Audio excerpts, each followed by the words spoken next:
Good morning. We're sawmilling and chainsawing and cleaning, and we got the boy. What's up?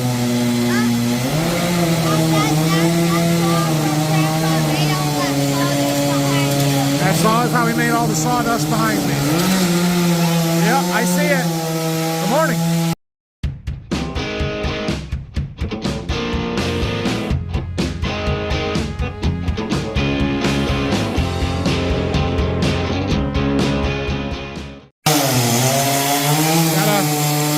Sticking out too far. We got to trim her off.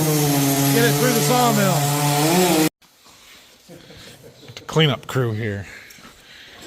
It has been a while since Dad's done much sawmilling out here, but he's got a few logs he wants to get cut up. I think they're for a project he's got going on down at Berkey. He needs some wide planks. Takes a while to get the logs squared up, turned into cans. Yeah, anyway, he's getting there. This is a pretty big one. He had to do some cutting with the chainsaw to get it to be small enough to go through the sawmill. But he's getting there now. Once you get two sides done, then everything goes a little easier because you're at least setting on flat sides instead of round sides. So we'll let him keep working on this. I've got some errands to run here this morning, and then yeah, I don't know what we're going to do this afternoon yet. I should sell seed, but I got the boys and kind of got to work around them a little bit. Yeah, we got a haircut. Did that.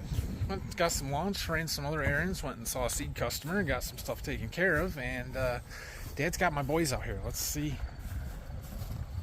what's up, what's going on. Well, their pile of logs are gone. Boys have been scooping sawdust. He's got quite a pile there. What have you been doing? I've been helping Grandpa. Yeah? Sweeping, scooping, something he said earlier. Anyway, Dan's got a bunch of boards here, some 2x10, 12s looks like, some real wide boards. Ugh. Tripping. He's got a bunch of 6x6s there. We got some concrete culverts that we need to move on a trailer, and he wanted some blocking to keep stuff from rolling. So that was a big part of the plan for today. Plus, and then he's got these white planks he wants to use to set stuff on to hold together when we put them in the driver. Whatever. We'll show that later.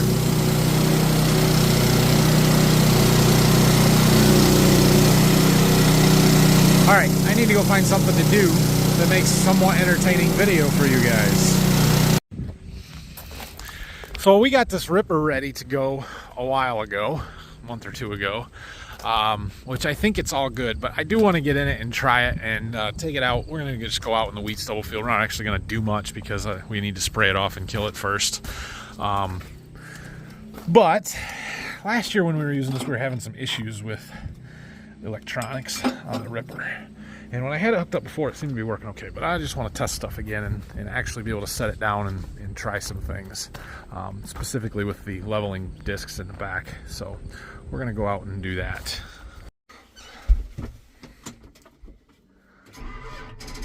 Uh-oh. What? Tractor's dead. Okay, well, try our jump pack. It's got some juice. It might go. Hold on, Grayson. All right, we've got our jump pack on there. Let's see what happens here. Wow, I'm amazed. Watch out, I gotta get out.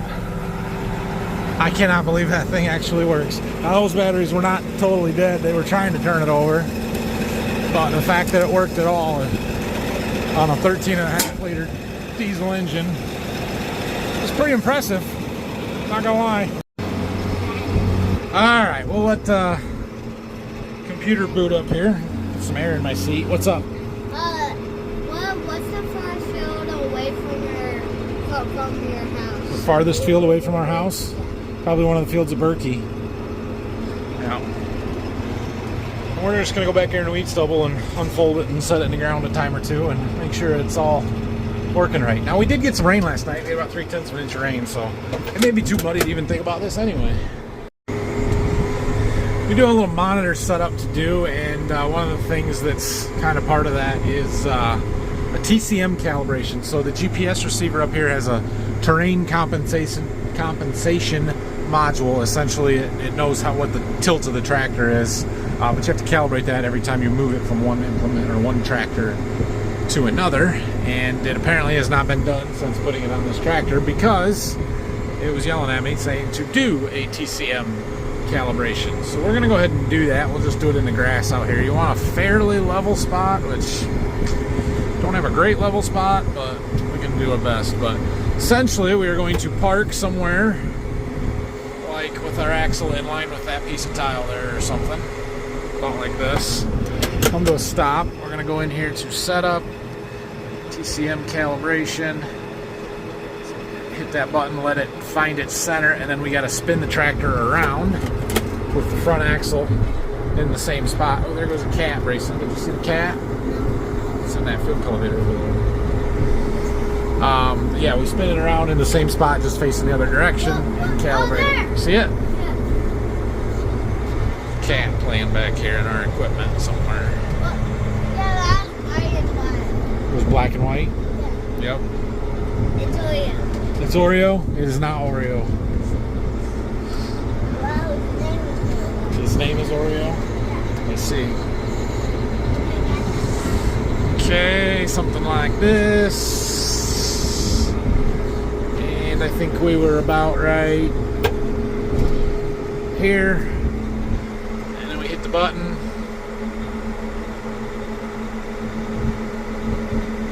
And that's done. Okay. Now, we need to set up our home pages, it looks like. Alright, I got our monitor set up where I think we're okay. So we've got our field selected and the guidance page, and then we have the true set tillage, and that's the one that we kind of run on based on tells me what the ripper is doing. So this has true set, where it automatically kind of adjusts the depth of the disc gangs, independent from the ripper, independent from the closing discs, independent from the down pressure on the rolling basket. And so you can kind of control all four of those things separately. This is really a combination tool that does 4 different things in one pass. And it's big, it's long, it's expensive, but it's efficient because of how much it's doing. So we're gonna not do a lot here, but I want to just set it down and make sure everything is working right. We're gonna bounce over this tile line, get my guidance line where I want it, so that I don't have to steer while I'm doing this. Shift track there, steering on, auto track, go, there we go, there we go. Okay, let's find it all. Shift back so we're going kind of slow. And see what happens here.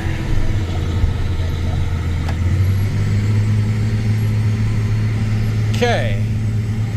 Our rolling baskets are not turning. Neither are our discs, really. So let's see where we're at. We're going to have to be moving just kind of slowly.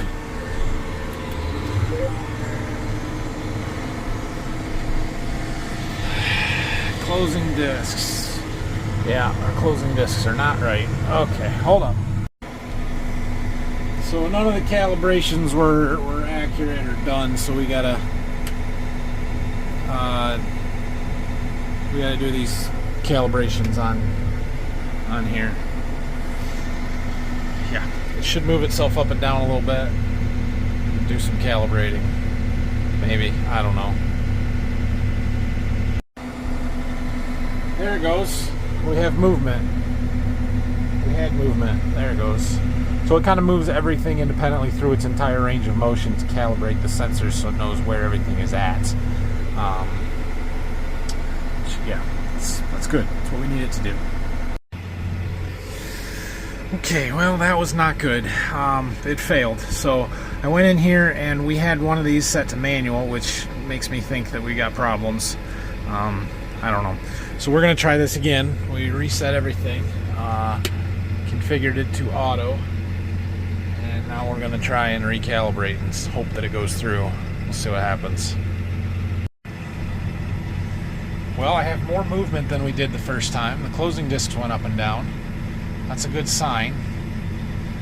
Doesn't necessarily mean it's going to work, but it's at least starting. There they go up. Okay, all right. Well, we're closer. The ripper won't calibrate. I don't know why. I've never had trouble with that before. It seems to go up and down just fine and through its entire range of motion. So I want to calibrate. Crap. Oh, well, this is not what I was anticipating and hoping for. So we've got a trouble code here. Actually, we have two. One of them just telling us it's not calibrated, which I understand. The other one, the 712.11, section B restricted. Anybody has any idea what that means? Help me out, because I do not know, but it will not calibrate the ripper. It has failed 3 or 4 times. I've tried a few different things. It is not working. So just left a message with the dealer, hoping they'll get back to me. The fact that there is a computer on this ripper that I need to calibrate is outrageous. Works really, really good when it works. Oh, that's frustrating. Well, this isn't going to work, because here is what happens. Yeah, it's jumping all over the place just sitting there. When I click it to set it down, it goes down, but it doesn't go really in far enough, and it kind of levels out where we're just skimming the ground with the ripper points and the blades are not touching. Like, that isn't going to work, but it thinks that it is 8 inches deep. Clearly, our calibration is way off. So we've got to figure out how to make this thing calibrate. I can set it down manually and get it in the ground. And as long as I don't click anything, it'll stay there, but it's not how we want to run this.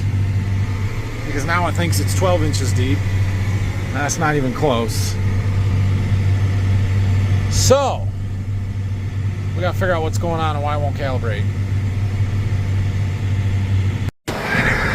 Wait a minute. Wait. I have an idea. I may know what our problem is. Let's take a look at our cylinders for our... No, maybe not. Maybe not. No. No, not what I thought. Here I was thinking maybe we had some depth stops in there that weren't letting our cylinders go all the way down. But that is not the case. So, what is the problem? Just double checking everything here. There's none on there. There is a handle here. That shouldn't be doing it. It could be this. It could be this. There's a manual depth adjustment that if you don't have it all the way out when you're trying to run it on auto, which it is not, it would shut the flow off. That would cause our problems. Let me try this. High likelihood that was our problem, because when I was trying to set it down manually, it would only go a little ways. I should be able to set this ripper so far in the ground that the tractor won't move. That's our ground. That's how this thing works sometimes. And I couldn't get it there. Even holding the lever down, it wasn't going any deeper than where it was set. So it would make sense to me that it was set there because we were running it on manual. So we're going to try this calibration again and see what happens this time. It's going to go through the whole process again. It'll start with the disc blades. Should move them up and down here shortly. Oh, it's going to raise the whole ripper. Okay, it's got to be all the way up to start. And then there goes the disc blades down and then up all the way. Okay, that's good. Now it should do the disc closing discs in the back there. It just went down. It's making sure they're all the way down, and then it's going to move them up shortly.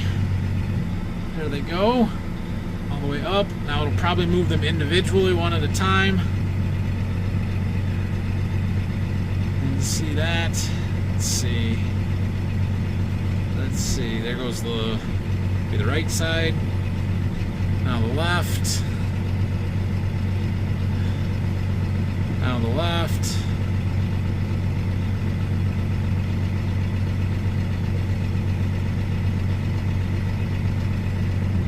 There it goes. Okay, just a little bit. Now it's going to do the whole thing, the ripper. Over there. And this is where we'll know if it's going to work or not. Or at least make it farther than we have in the past. Ripper goes down. Calibration successful! Sweet! That was our problem. Excellent. Okay, now we got check marks. Yes, that makes me happy. Okay, let me get reset here. Now let's see what happens when we click her down. Well, it goes deeper than it was. We may have to adjust our depth. It may not be set where we want it. I don't like it. Still don't like it. Why is it so far out of the ground? Huh. Let me play with stuff a little bit. We'll figure it out. Go-kart. Here comes Ronald in the go-kart. All right, I heard back from the John Deere dealer, and we were working on some other stuff that we need to get done, but one thing that they suggested trying was swapping or trying to run it on manual, because what we're having issues with right now is the ripper, when you put it down and then you keep going, it just keeps wanting to creep up. And so maybe it's a hydraulic issue on the tractor side. So I'm going to switch SCVs 1 and 2. If the problem comes to the disc to start creeping up instead of the whole ripper, then we know we've got a tractor issue and not a software issue. So that looks dangerous. So we switched to our second outlet for the main ripper points, which is not how it's normally run. We normally run that on outlet number 1, and it sure appears to do the same thing. You put it down, it goes down all the way, and then it lifts itself back up out of the ground. Yeah. So clearly we have a computer issue on the ripper and not a hydraulic issue on the tractor, which is not good, but good to know. At least we're narrowing down what our problem is. Alright, well, it's not right, but we're closer. I think we could put it in manual and run it if we needed to.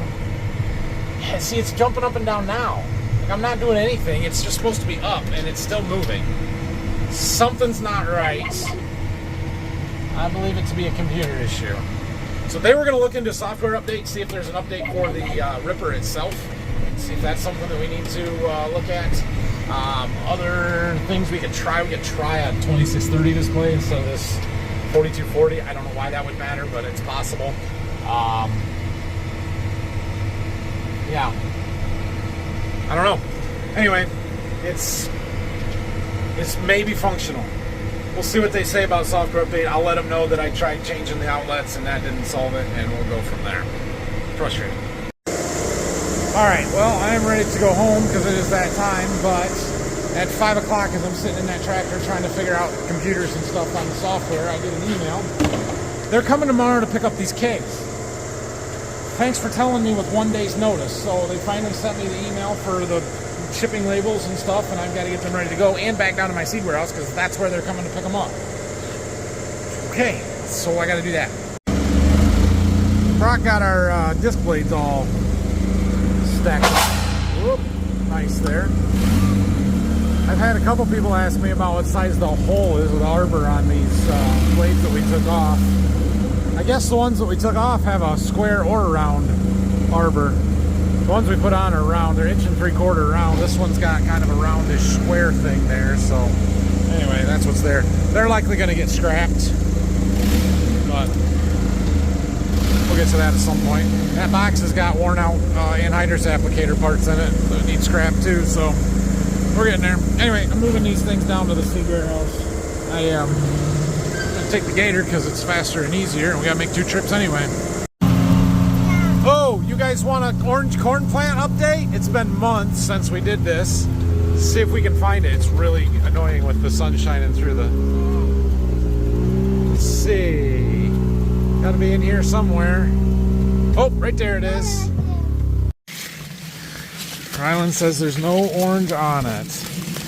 Alright, so there's the bottom leaves that we painted orange back in June. This was to demonstrate how fast corn grows if you didn't catch those videos. And then you can see the leaves afterwards. And we got a little orange clear up there. Was there any orange on the tip of this leaf? just a little bit. The orange paint essentially completely eliminated those leaves' ability to do any photosynthesis. So anything, it really stunted it and held it back. It didn't quite get as tall as the plants next to it. It's got a really small ear on it. It did produce an ear, but a small one.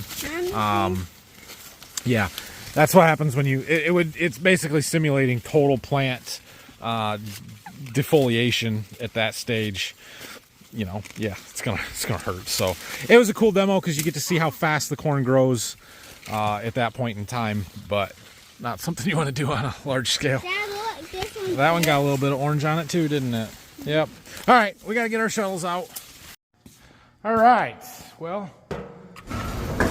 there's that. Now, I have a little bit of an issue. They're coming tomorrow to pick those up. Tomorrow, I'm going to be gone. I have got a precision planting golden harvest field day meeting thing in Illinois at the Precision Planting PTI farm. So I am leaving tomorrow morning for that, taking one of my seed guys with me, plus Tony, the sales rep. We're all going out together for that. Gonna be gone all day tomorrow and coming back Thursday morning. So, yeah. I asked Phil, he said he could get those on the truck for me, so he's going to handle that. But it does mean that I'm not going to be here to make a video for you guys tomorrow. And I can try and make one in Illinois. It's probably not going to go well. I am just being honest. It's probably not going to go well. So there may or may not be a video tomorrow. I'm thinking about going out here and doing my bean plot tour video. We need to do that sooner rather than later. And that would be a good thing to do on a day when I'm not actually making a video. So anyway, we're going to wrap this one up right now. Thanks for watching. Hit that like and subscribe button. If you have any questions, comments, leave them down below.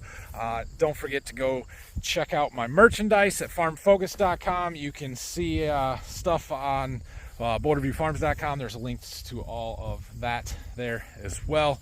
And we will see you guys again Friday for sure.